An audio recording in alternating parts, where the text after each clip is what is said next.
What's up, everybody? This is the Rabid Hedgehog, and once again we're back here to discuss what a brand can do to help grow the motorcycle industry back from what appears to be falling and desperate time for it, even though I still don't believe that, judging by sale numbers of certain things. Once again, Tank the Tiger is here with Law Tigers to be my silent partner, and we are going to get into Indian motorcycles this time.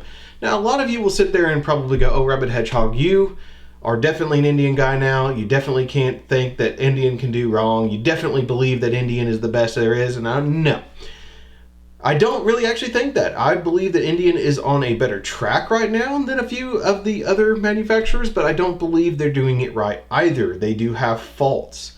And some of those faults can be very similar to Harley-Davidson's, which we discussed in the last video, that Harley definitely does not understand that they need to innovate and bring it downrange and try to reach out to other people. And the problem is that Indian right now, they don't have anything under 999cc, and that's kind of a bad place for them to be, because technically they're kind of in the same boat of Harley-Davidson at this point, because all they're really doing right now is they're taking what is left from Harley-Davidson into their spot when they don't have the market share after this. So that's the thing, is that they really need to grow their broader market share versus just this tight packed group of old Harley riders and maybe some young stragglers and some others there for the scouts and stuff like that into their lineup, because right now that's all they're really doing. They're not really making much headway in the world at this time, and to be honest, there's no reason for that. You see, Indian is owned by Polaris, and most people know this.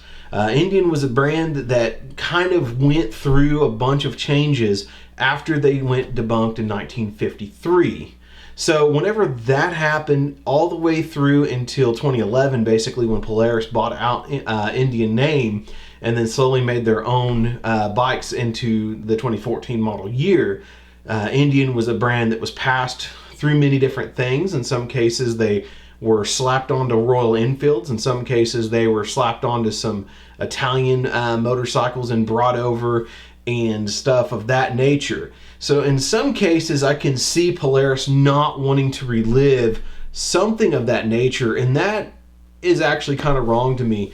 The big thing is right now, like I said, 999cc and above is all you're going to get with Indian. You don't have anything less than that.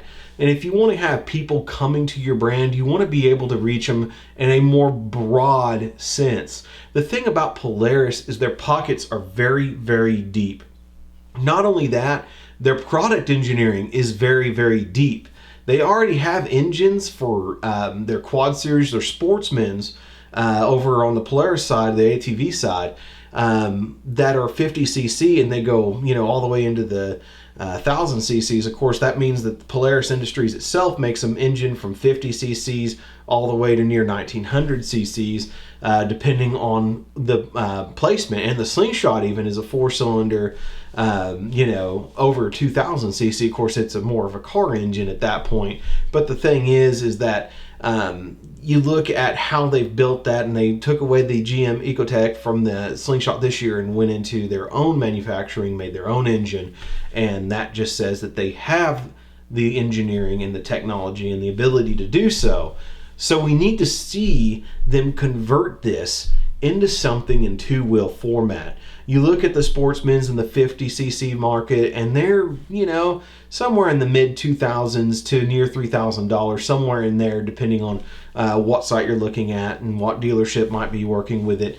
But if you take that and you think about making that into a 50cc mini bike for somebody, maybe a mini track bike for the street, maybe a mini dirt bike for the roads out there, that is something that would be perfect for Indian to do. Harley's doing this with their electric e-irons. Like I said, I'm not a fan of those, but it's still putting their brand in front of a child. It's still helping them. But the thing is, when you have Yamaha, you have Suzuki, you have Honda, and you have Kawasaki, all offering those mini bikes, plus some other brands here and there, and there's also some Chinese brands too. You even have the Honda Ruckus and some other things that are out there, all in that class of 50 cc's, and you already make an engine of that size. What would hurt you to go ahead and build something of that nature within your product line with an Indian badge on it? I'm not saying make a scooter, but I'm saying go back to like the old mini bikes that you guys did have in the 70s. Yes, they were an Italian brand that had the Indian name slapped on it, but make your own this time and have a little miniature trail bike or a miniature road bike.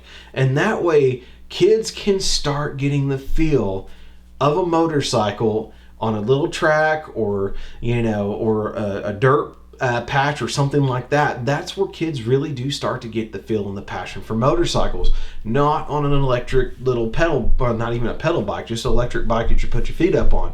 That's not going to get them as excited as actually an engine, a sound, and a feel, because it's completely different. Once you have that feeling and that that propulsion, it's a much more different feeling than an electric bicycle. And that's something that I think Indian could work their way up to, because they have the 50cc, they have the 70cc's, they have a 110cc, they have a 200cc, they have the perfect setup already where they can build a little dual sport that would go in and take on the KLX 230s or go and take on the TW 200s. That would be something to see, especially the aging out of the TW 200 and some of the Japanese dual sports of the smaller persuasion, or even the disappearance of the Van 200 from Suzuki since they took it out of the lineup here in the US. Put that 200cc that's in a Sportsman Youth into a 200cc chassis farm bike, just like the TW or the Van, and that's going to bring a lot of excitement into the American motorcycle industry and price it, just undercut them. I mean, they're charging, over $4,000 for motorcycles that have been around forever. If you're able to engineer this thing on an engine you already have, there's not much R&D to get a chassis going. From that point, you've got the engine, you've got the drive, you know how that works. Now all you got to do is slide in there and make it, $3,100 to $3,500, and you're pricing it below what they've got. You're fuel injected, you're modern, and now you're getting people to look at you in a different way. So I believe that with Polaris having such deep pockets, and not only that, it's not just that they have the other brands. It's not like the side-by-sides and all that. It's the fact that they have defensive contracts. It's the fact they got snowmobiles and boats and everything in between. What's going to hurt them to experiment with the on-road brand and off-road brand of Indian? What's going to hurt them to do that? They've already got that kind of image of off-road with their FTR 750s, the flat track bikes. And I know they make the FTR 1200s for the road, but we can see what they do in the flat tracks on the dirt. And that right there has put a lot of people on Indians in and of itself. So imagine taking and going into Supercross or Arena Cross or any of those, and you bring Indian with you there, because you already have the engines, you already have the CC range, you even have the 450s and stuff like that in the Sportsman's as well. Why not make something American to take on the Japanese Big Four, KTM, and Husk? There's so many times that you could do this and be something bigger, because it's something that Harley Davidson won't even touch. And that's what you've got to do right now, is to win America and to win it all and start taking more market share, is do something Harley's not willing to do. And that's the thing right now. Indian's biggest problem is that they have a bike for almost every Harley Davidson when they need to go after something Harley will never do. And that would help Indian further their their lines and their market share and everything like that. They're just now getting out into the world. They're just now getting to other places in Europe and stuff like that with the Indian brand. And I know some people might say, well, they just cut out all of Australia and all that. They did not. What they did was they closed down the factory-owned dealerships to allow for a privateer network of dealerships, just like here in the United States. So that way they can expand the network faster. It's much easier to do that because you yourself as a factory doesn't have to invest in property and storefront and all that. So to cut the cost down, you need to get a private network going. And of course, we can say this with Harley. They have the dealer network that nobody else has. And you don't necessarily need that many dealerships to be successful and to be able to support your product. Just make your product better, more reliable, and something easy to work on all at the same time. And that's something else that Harley doesn't want to do. They don't want to get to the point where things are easy. They're trying to make things more difficult. So keep it simple, keep it easy to work on. And that way, between dealerships, then you can work on it yourself and do good. So there's some ways that Indian themselves can still sneak in below and just absolutely decimate Harley Davidson by doing things Harley won't do. Not only that, like I said, Indian does this a little bit better than Harley Davidson. Harley in itself, like I said, they have too many things going on and too many redundancies. And Indian has cut out some of their cruisers. They used to have the Chief Classics and Vintage and everything, and then they went down to just the Chief Dark Horse and the Vintage and basically the Chief section. So you only have those two, so you take on the cruiser segment of Harley plus the Heritage Softail with the Vintage, and that's all that they're doing. That is with 2 motorcycles. But when it comes to bagger territory, we have a little bit of a mess there, in my opinion, for Indian themselves, because they're kind of doing that same badge engineering or parts bin engineering, I should say. They're kind of doing that same parts bin engineering and things that Harley's doing there in the bagger segment, and that to me is worrisome. We don't need all that.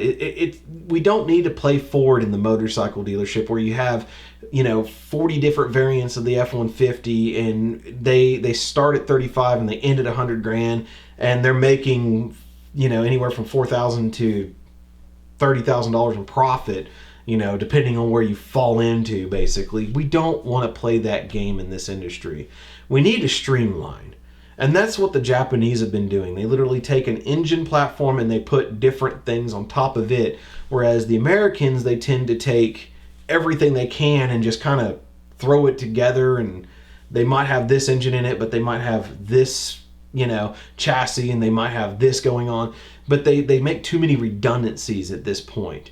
Whereas all they need to do is they could really make something pretty cool if they decided to make a 750 Scout. But they not only make a 750 Scout, but a 750 FTR with the same engine, and then they make a 750 small touring bike that has the light bags and stuff of that nature, and maybe a small fairing. And that would be cool to do, just kind of make a little package, and then also cut down on the amount of baggers.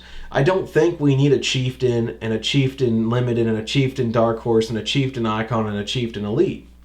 Those are all the same bikes to me.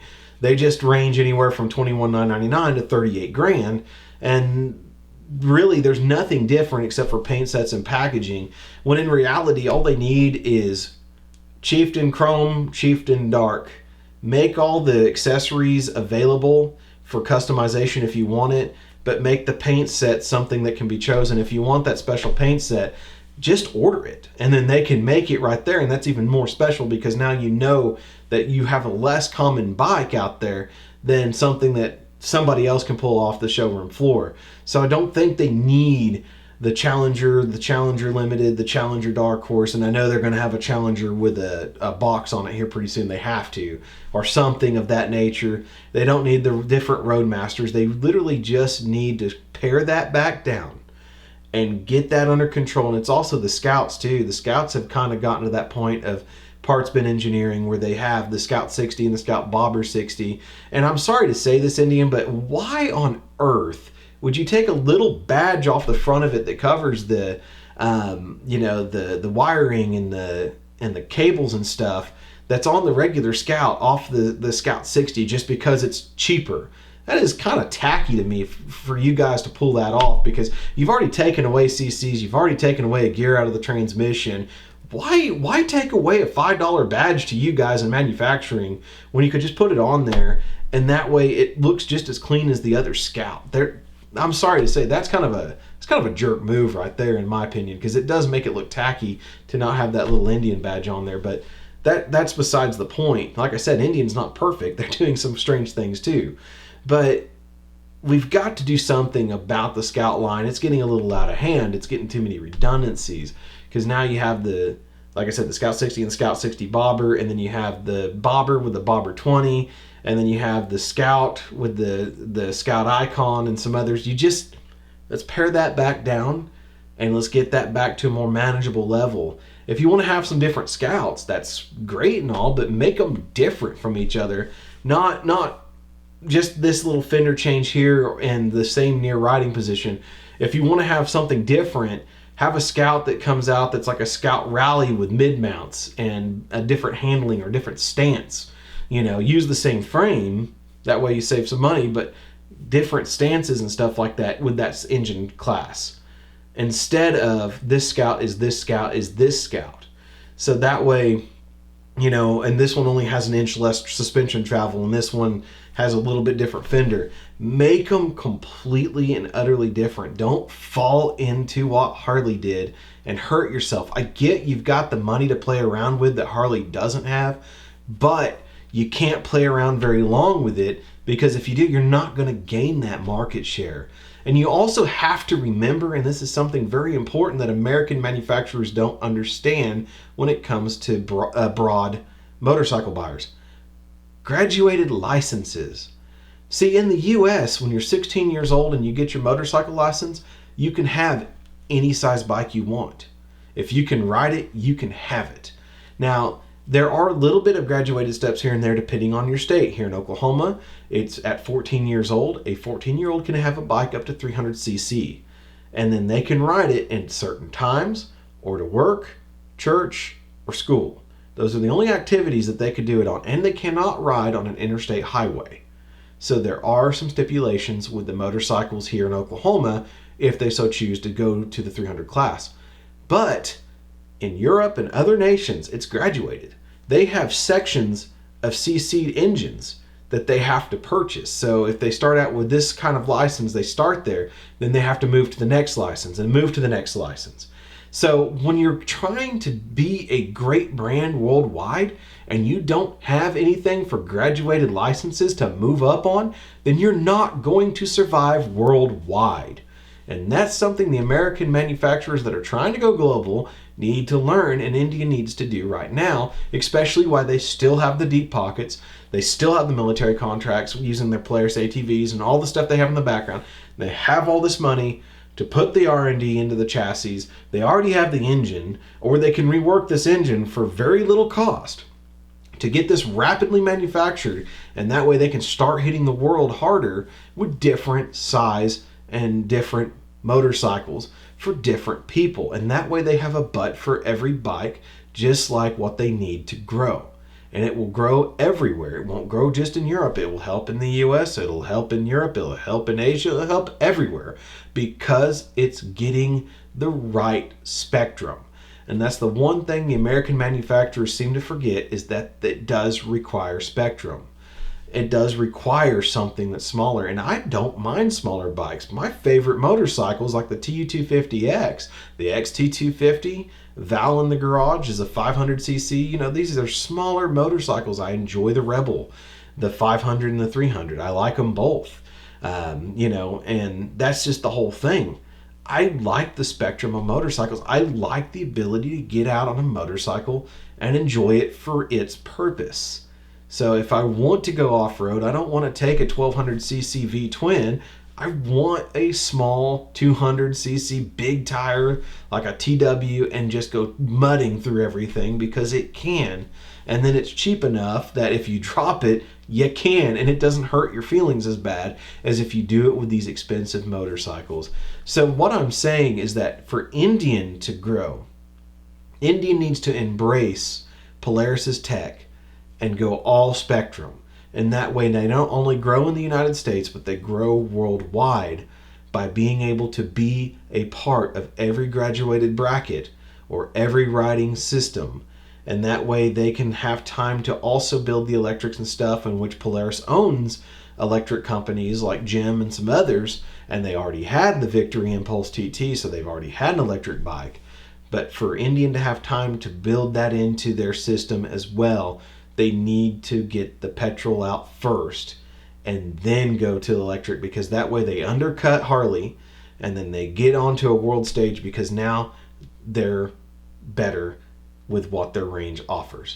So at any rate, This is the Rabid Hedgehog, and this is just a random opinion while we're in these weird times, kind of discussing that. And I want to keep this discussion going online, so if you have any other pointers for Indian to be better at what they're doing, just leave them in the comments below, and that way we can have this discussion keep going. If you want to catch the video for Harley Davidson, I'll put that in the description below as well as a link. At any rate, keep that shiny side up, folks, and we'll catch you on the next ride. Hey, what's up everybody? Rabid Hedgehog here, and I want to thank you for watching our videos. If you like what we do, please smash that subscribe button, hit that bell, so that way you can receive notifications when our latest videos are out. We also want to give a shout out to our sponsors. Law Tigers, motorcycle lawyers. These guys right now are out there riding with you. However, if something happens, they are not ambulance chasers. They want you to give them a call or visit their website. They're at 1-844-533-2913 24/7 and at lawtigers.com as well. If you're in Oklahoma and you're looking for insurance to protect your home, auto, motorcycle, or commercial, give Derek Enloe and Associates Insurance Agency a call. He's at 405-261-1010 or www.enloeinsurance.com. Also, for protecting our engines, we have Doug Crawford with USA Synthetics selling AMSOIL and protecting our engines. He's at www.usasynthetics.com or 405-388-6170. Thank you to our partners for keeping us protected and keeping our motorcycles running strong. At any rate, thanks once again for watching. Have a great day, and keep that shiny side up.